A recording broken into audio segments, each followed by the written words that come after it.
Hey guys, I figured I'd give you a review on the Kobo Libra 2 model. This will be an unprofessional review, so none of that sweet marketing talk from me whatsoever. The Libra 2 has a 32 gigabyte storage and it's priced around $179, equivalent to the new 2021 Kindle Paperwhite signature model. That's 32. I went with this one instead of the Paperwhite, just because it has the buttons, like the Oasis has the buttons, and I'm telling you, these buttons are a lifesaver. But this is a no BS review slash overview of this. And keep in mind, I've never owned an e-reader ever. This is my first e-reader, and I'm enjoying it. I'm loving it. That said, I can't really go over too much on the pros of this since it's my first e-reader, other than the buttons and the storage space, and I'll get to that in a moment. I'm just going to talk about the gripes I have with it. And number one gripe is, like, I get it, they need to have it slim and it's light and it's comfortable. But they tell you get the 32 gig because of the audio storage in it.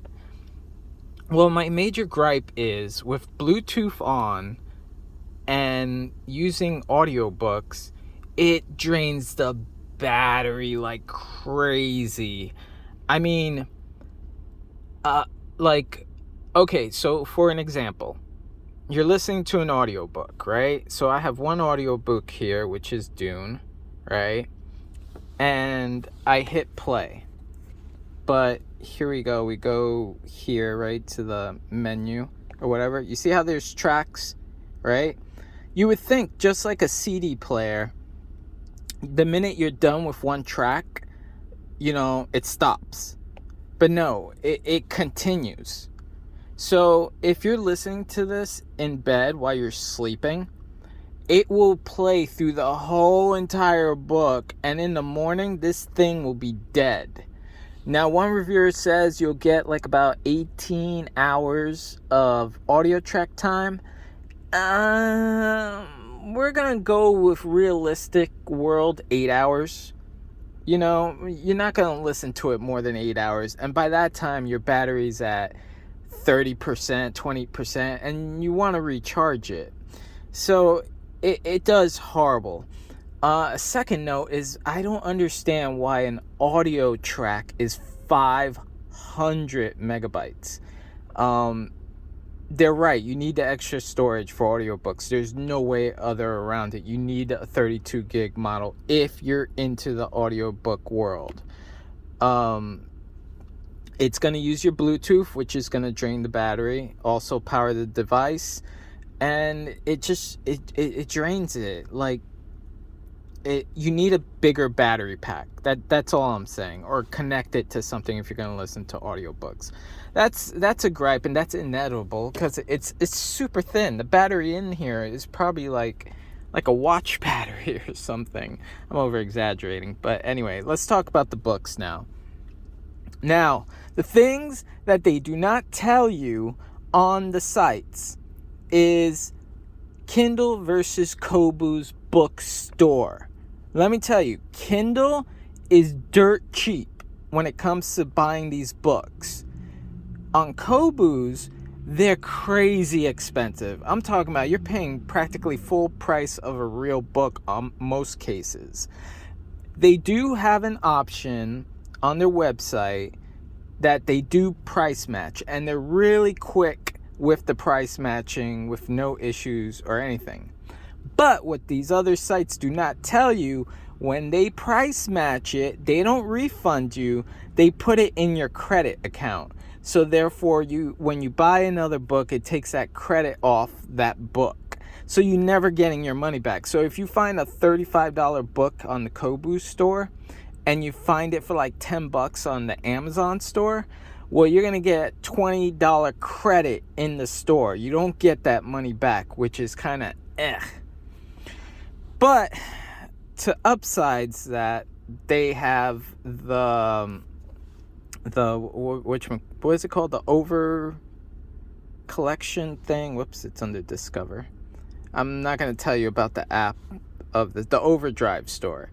The Overdrive store does help, which I'm not connected to Wi-Fi right now because I'm reading in my car. The Overdrive store does help on some books. Like, for example, what I'm currently reading right now is The Hitchhiker's Guide right here. I'm currently reading this book. Awesome book if you haven't read it so far. But I got this on the Overdrive. I already forgot the name of it. But I got it on the rental store.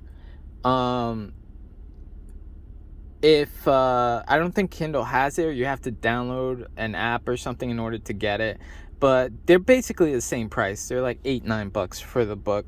But that's where the Kobo shines, is your library and finding stuff. Another problem is if you're using this book for education, the eReader I should say, for education, and you have certification books that you want to study off of this while you're on the road, like me per se. Kindle's got the certification books. Kobo does not. If they do, it's probably like the official guide and not the third-party guides, and they basically charge you full price for it. And it kind of sucks in that sense. So for like certification books and stuff like that, you might want to go on the Kindle side of it. For your basic books and stuff, you know, they're pretty up to date on that. But when it comes to pricing, it's not going to compare to Amazon, people. I mean, nobody's going to beat those prices. So you're going to just have to submit a form saying you found it a best price, and then they'll give you credit on your account to get more books per se or whatever. As far as book reading goes, I have no qualms or issues with it. The page turning is like amazing. It's fast. See, I'm just going from a graphic to a page real quick. Just no issues.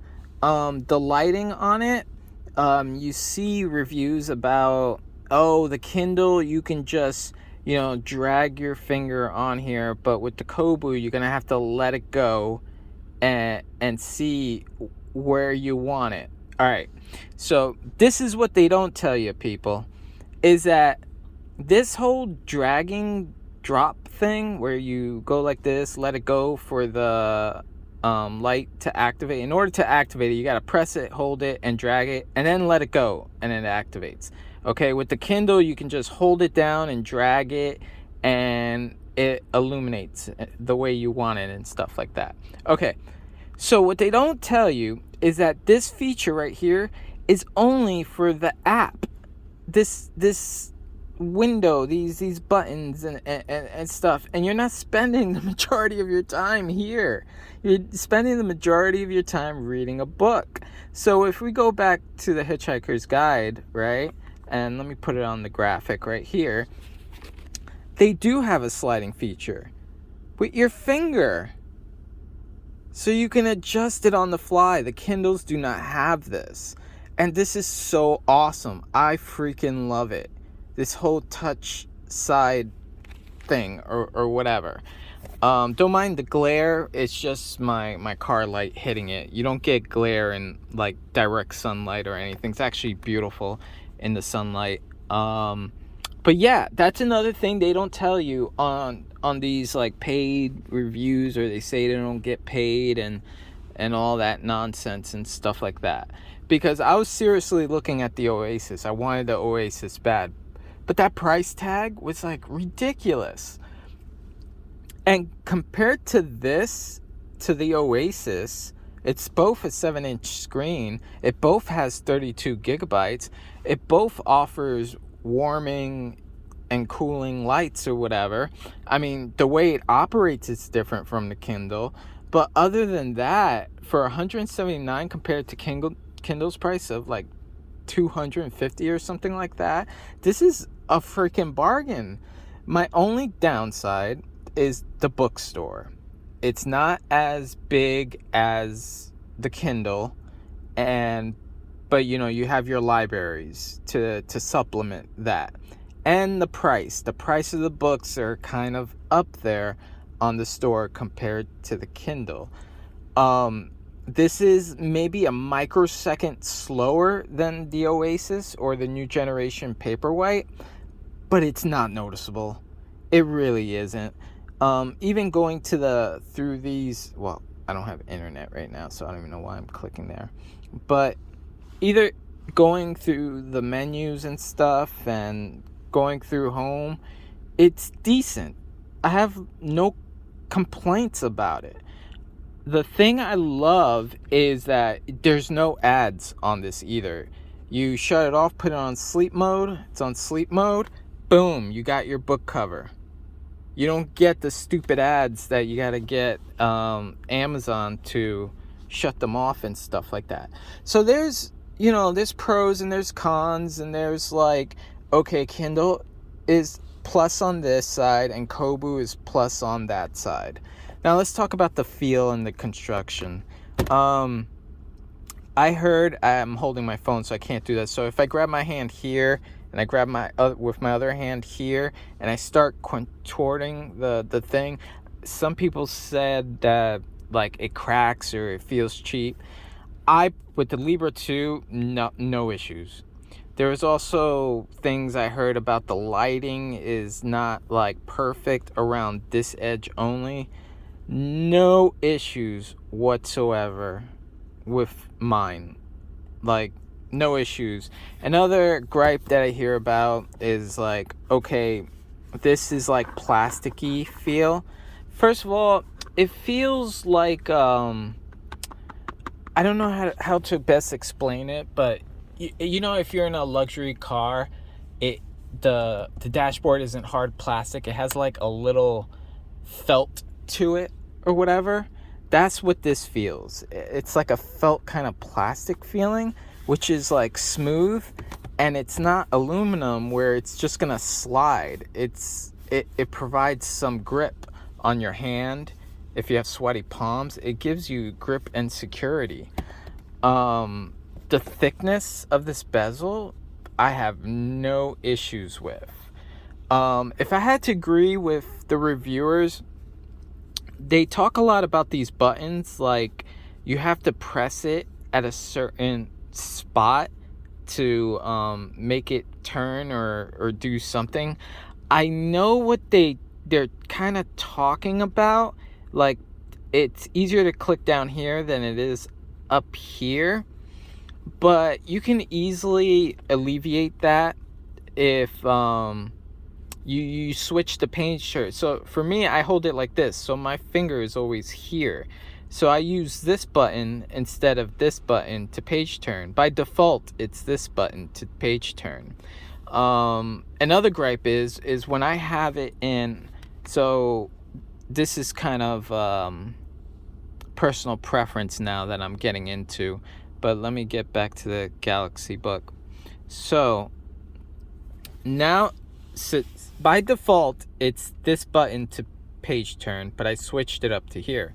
But there are times I like reading in landscape mode.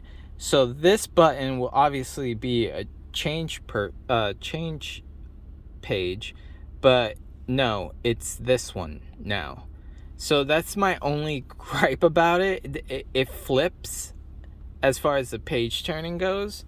But yes, there is times I read it like this, and it's awesome because you can put your thumb here and put your thumb on this side, and it fits perfectly.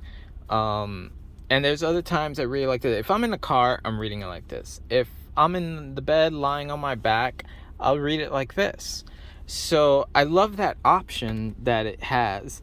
And for the $179 price tag, I mean, everything's about money. And let's be honest, like, buying the books kind of sucks or whatever, but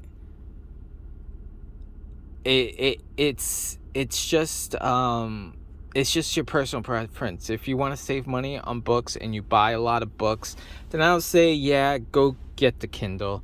If you don't read as much as I do, then this is amazing. I mean, yeah, you're gonna pay a little more for the books. You'll price match it. You'll get credit for the down road. You know, if you get other books and stuff like that, like, great. But other than that, the lighting is perfect. The warm light is perfect. Let me see if there's anything else that I am just forgetting, because this is a no joke, non BS regular guy that just got this a week ago, and I've read like 3 books through this, and I'm loving it. I'm loving everything about it. And I was die hard ready to get the Oasis. I was super hard to get. You know the reason why I didn't get an Oasis, and it's trivial. I didn't get it because the Oasis isn't USB C, and the Kobo Libra was, and everything I have uses USB-C. That's the only reason why. And I wasn't going to wait whatever 4, 5, 6 months, a year from whenever they want to release the new